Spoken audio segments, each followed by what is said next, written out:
Sir, ബഹുമാനപ്പെട്ട പ്രതിപക്ഷ നേതാവിന് എന്ത് സംഭവിച്ചെന്ന് എനിക്കറിയില്ല. സാർ, കഴിഞ്ഞ ആഴ്ച ഞാനും ബഹുമാനപ്പെട്ട പ്രതിപക്ഷ നേതാവും കൂടെ പങ്കെടുക്കുന്ന ഒരു ട്രേഡ് യൂണിയൻ കോൺഫറൻസ് ഉണ്ടായിരുന്നു. സാർ, ആ ട്രേഡ് യൂണിയൻ കോൺഫറൻസിൽ പങ്കെടുക്കെ ബഹുമാനപ്പെട്ട പ്രതിപക്ഷ നേതാവ് പറഞ്ഞു, ഞാൻ ശിവൻകുട്ടിക്കെതിരെ ആഞ്ഞടിച്ചിട്ടുണ്ട്. ഞാൻ തിരിച്ച് അദ്ദേഹത്തിനോട് പറഞ്ഞു, ഞാനും ഇനി അത് മനസ്സിലാക്കിയിട്ട് ആഞ്ഞടിക്കാമെന്ന് പറഞ്ഞു.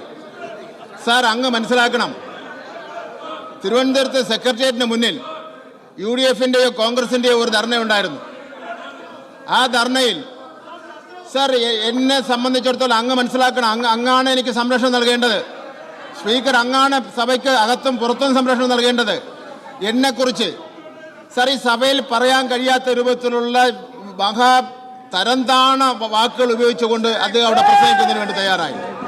സാർ, ഞങ്ങൾ ഇവിടെ ഈ സഭയിലിരിക്കുന്ന ഏതെങ്കിലും മന്ത്രിമാർ ബഹുമാനപ്പെട്ട പ്രതിപക്ഷ നേതാവിനെ സംബന്ധിച്ചിടത്തോളം, ഉപനേതാവ് കുഞ്ഞാലിക്കുട്ടി സാറിനെ സംബന്ധിച്ചിടത്തോളം, ജോസഫ് സാറിനെ സംബന്ധിച്ചിടത്തോളം എന്തെങ്കിലും ഒരു ബുദ്ധിമുട്ടുണ്ടാകുന്ന വാക്ക് ഉപയോഗിച്ചിട്ടുണ്ട്. സാർ, എന്നെ ശേഷം ബഹുമാനപ്പെട്ട പ്രതിപക്ഷ നേതാവ് സഭയിൽ വന്ന് കള്ളം പറഞ്ഞു, പച്ചക്കള്ളം പറഞ്ഞു. ഞാൻ അങ്ങനെയൊന്നും ഒരു വാക്ക് ഉപയോഗിച്ചില്ല എന്ന് പിന്നെ കള്ളം പറഞ്ഞു.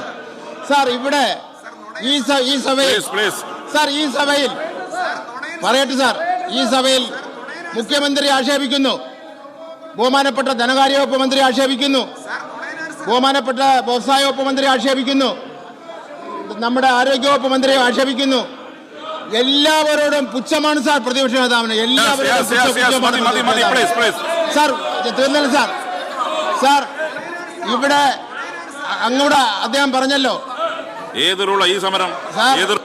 സാർ, ഇത് ഒരു റൂളും വേണ്ട സംസാരിക്കാൻ, വേറെ റൂളെന്താ കാര്യം പറയുന്നതിനുണ്ട്. സാർ, ഇന്നലെ ഞാൻ പറഞ്ഞല്ലോ, ബഹുമാനപ്പെട്ട പ്രതിപക്ഷ നേതാവിന്റെ മുറിയിലിരുന്നാണ് സ്പീക്കറെ ആക്രമിക്കണമെന്ന ലക്ഷ്യത്തോടു കൂടിയാണ് ഇന്നലത്തെ സമരം നടന്നത്.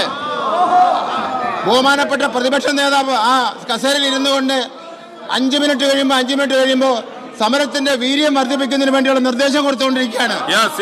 സാർ, ഇത് അദ്ദേഹത്തിന്റെ അഭിപ്രായമില്ല, ഏതാവൊരു കനകോലു പ്ലാൻ ചെയ്ത് കൊടുത്ത സമരമാണ് സാർ ഇത്.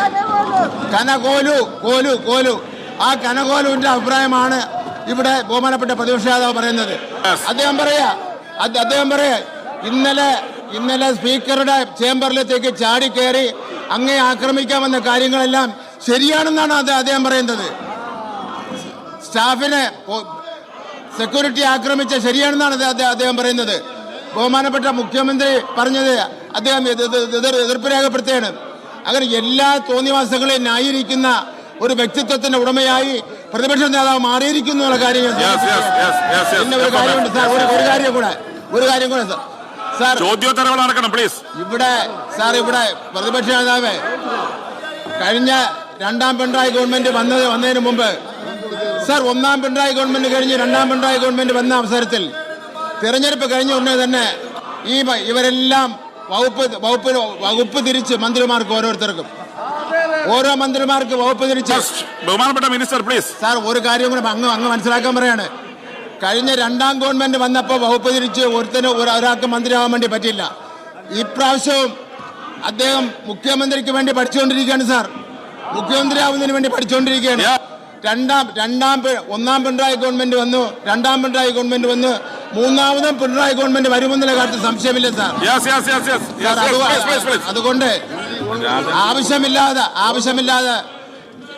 ആവശ്യമില്ലാതെയൊന്നും ഈ വിരട്ടലൊന്നും ഞങ്ങളോട് വേണ്ട. വിരട്ടൽ